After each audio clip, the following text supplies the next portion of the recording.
Clip number 327۔ اس clip میں آپ سورہ انعام کی آیت نمبر 156 سے 158 تک کی تلاوت، ترجمہ اور تفسیر قرآن صراط الجنان سماعت فرمائیں گے۔ بسم اللہ الرحمن الرحیم۔ ترجمہ، اللہ کے نام سے شروع جو نہایت مہربان رحمت والا ہے۔ ان تقولوا انما انزل الكتاب على طائفتين من قبلنا وَإِن كُنَّا عَن دِرَاسَتِهِمْ لَغَافِلِينَ۔ ترجمہ، اس لیے اترا تاکہ تم یہ نہ کہو کہ کتاب تو ہم سے پہلے 2 گروہوں پر اتری تھی اور ہمیں ان کے پڑھنے پڑھانے کی کچھ خبر نہ تھی۔ ان تقولوا، کبھی کہو، یعنی یہ قرآن اس لیے نازل کیا ہے تاکہ تمہیں یہ کہنے کی گنجائش باقی نہ رہے کہ اللہ عز و جل کی کتابیں جیسے تورات و انجیل تو ہم سے پہلے کے 2 گروہوں پر یعنی یہودیوں اور عیسائیوں پر اتری تھی۔ ہماری عرب کی سرزمین میں تو نہ کوئی رسول آیا اور نہ کوئی کتاب، پھر جو کتابیں توریت و انجیل آئیں وہ ہماری زبان میں نہ تھی اور نہ ہی ہمیں کسی نے ان کے معنی بتائے، پھر ہم ہدایت پر کیسے آتے؟ اللہ تعالیٰ نے قرآن کریم نازل فرما کر بتا دیا کہ اب تمہارا کوئی عذر باقی نہ رہا اور تم یہود و نصارہ کے محتاج نہ رہے۔ او تقولوا لو انا انزل علينا الكتاب لكنا اهدى منهم فقد جاءكم بينة من ربكم وهدى ورحمة فمن أظلم ممن كذب بآيات الله وصدف عنها سنجزي الذين يصدفون عن آياتنا سوء العذاب بما كانوا يصدفون۔ ترجمہ، تاکہ تم یہ نہ کہو کہ اگر ہم پر کتاب اترتی تو ہم ان سے زیادہ ہدایت یافتہ ہوتے، تو تمہارے پاس تمہارے رب کی روشن دلیل اور ہدایت اور رحمت آ گئی ہے، تو اس سے زیادہ ظالم کون جو اللہ کی آیتوں کو جھٹلائے اور ان سے منہ پھیرے؟ ان قریب وہ لوگ جو ہماری آیتوں سے منہ پھیرتے ہیں ہم انہیں ان کے منہ پھیرنے کی وجہ سے برے عذاب کی سزا دیں گے۔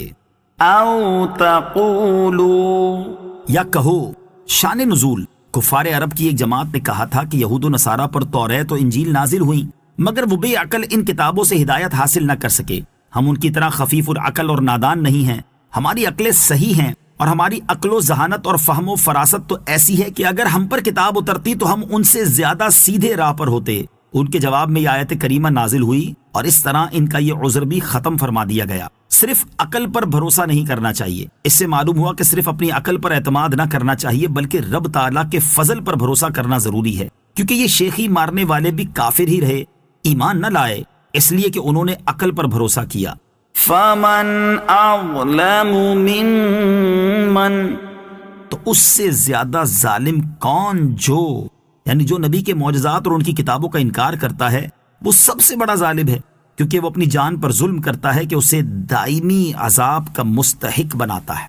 هل ينظرون إلا أن تأتيهم الملائكة أو يأتي ربك أو يأتي بعض آيات ربك يوم يأتي بعض آيات ربك لا ينفع نفسا إيمانها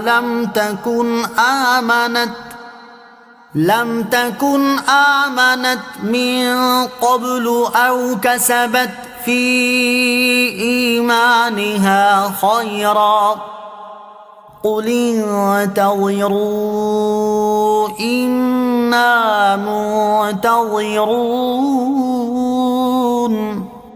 ترجمہ، وہ صرف اسی چیز کا انتظار کر رہے ہیں کہ ان کے پاس فرشتے آ جائیں یا تمہارے رب کا عذاب آ جائے یا تمہارے رب کی کچھ نشانیاں آ جائیں۔ جس دن تیرے رب کی بعض نشانیاں آ جائیں گی اس دن کسی شخص کو اس کا ایمان قبول کرنا نفع نہ دے گا جو اس سے پہلے ایمان نہ لایا ہوگا یا جس نے اپنے ایمان میں کوئی بھلائی نہ حاصل کی ہوگی۔ تم فرما دو تم بھی انتظار کرو اور ہم بھی منتظر ہیں۔ هل ينظرون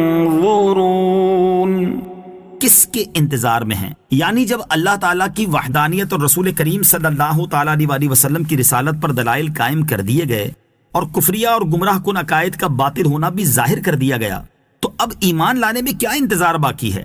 اب تو یہی ہے کہ وہ کفار اس چیز کا انتظار کر رہے ہیں کہ ان کے پاس ان کی روح قبض کرنے کے لیے موت کے فرشتے آ جائیں، یا تمہارے رب عز و جل کا عذاب آ جائے، یا تمہارے رب عز و جل کی قیامت کی خبر دینے والی ایک نشانی آ جائے، اور یوں مشاہدے کے طور پر ہر چیز ان کے لیے ظاہر ہو جائے۔ لیکن ان لوگوں کو یہ معلوم نہیں کہ جس دن غیب کے معاملات ظاہر ہو جائیں گے یا عذاب آنکھوں کے سامنے آ چکا ہوگا تو اس دن کافر کو ایمان لانا نفع نہ دے گا۔ جمہور مفسرین نے فرمایا کہ آیت میں جو فرمایا گیا کہ جس دن تیرے رب کی ایک نشانی آئے گی، اس نشانی سے مراد آفتاب کا مغرب سے طلوع ہونا ہے۔ چنانچہ بخاری اور مسلم کی حدیث میں ہے کہ قیامت قائم نہ ہوگی جب تک سورج مغرب سے طلوع نہ ہو، اور جب وہ مغرب سے طلوع ہوگا اور اسے لوگ دیکھیں گے تو سب ایمان لائیں گے، اور یہ ایمان نفع نہ دے گا۔ او کسبت فی ایمانها خیرا، یا جس نے اپنے ایمان میں کوئی بھلائی نہ حاصل کی ہوگی۔ اس کے معنی یہ ہے کہ مغرب کی جانب سے سورج طلوع ہونے سے پہلے جس گناہگار مومن نے توبہ نہ کی تو اب اس کی توبہ مقبول نہیں۔ امام ضحاک رحمۃ اللہ تعالی علیہ فرماتے ہیں، اس نشانی کے ظاہر ہونے سے پہلے جو مومن نیک اعمال کرتا تھا، نشانی ظاہر ہونے کے بعد بھی اسی طرح اس کے نیک اعمال اللہ تعالیٰ قبول فرمائے گا۔ البتہ جب یہ نشانی ظاہر ہوئی تو اس وقت نہ کافر کا ایمان مقبول ہے نہ گناہگار کی توبہ، کیونکہ یہ ایسی حالت ہے جس نے انہیں ایمان لانے اور گناہوں سے توبہ کرنے پر مجبور کر دیا۔ لہٰذا جس طرح عذاب الہی دیکھ کر کفار کا ایمان لانا بے فائدہ ہے، اسی طرح قرب قیامت کے ہولناک مناظر دیکھ کر بھی ایمان اور توبہ